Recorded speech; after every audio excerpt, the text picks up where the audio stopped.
ուզում եմ հասկանալ, արդյոք 50% համատարած բարձրացումը կենսաթոշակների ցուցելապես արդար է, այսինքն եւ ամենացածը կենսաթոշակներ ստացողներն են Հայաստանալու բարձրանալու 50%-ով եւ բարձր, եւ նաեւ տեխնիկական հարց, երբ եք պատրաստվում, ինչքան է շարունակվելու ստորագրահավաք, երբ եք պատրաստվում Արագիլի ներկայացնում։ Տեսեք,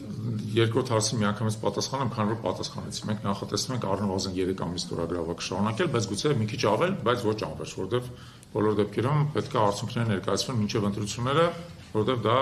այսպես ասած, քաղաքական ազդեցության գործիք է։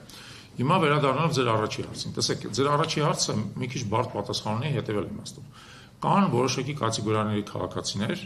նախկին դատավորներ, պատգամավորներ, դատախազներ եւ այլն, որոնք շատ բարձր թոշակներ են ստանում։ Մենք չենք կարծում, որ իրանց թոշակները պետք է 50%-ով բարձրացվեն։ Խոսքը գնում է այն մարդկանց մասին, որոնք ստանում են նվազագույն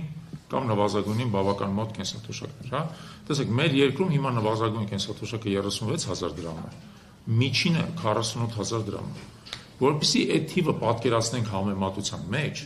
սպառողական նվազագույն զամբյուղը 80,000 դրամ է, այսինքն նվազագույնից 2.5 անգամ բարձր է,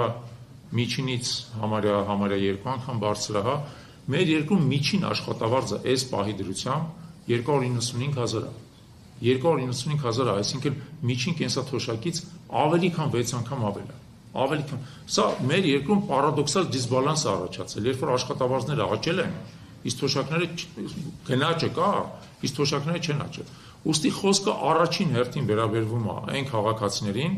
որոնց կենսաթոշակները էապես զիջում է սպառողական նվազագույն զամբյուղին, բայց դա ճնշող մեծամասնությունն է։ Այսինքն այն կատեգորիաները քաղաքացիների, որոնց մասին խոսքը գնում է, բարձր կեն, դա 1-2%-ն ընդամենը։ Մնացած 98 կամ 99%-ը ստանում է շատ ցածր կենսաթոշակ։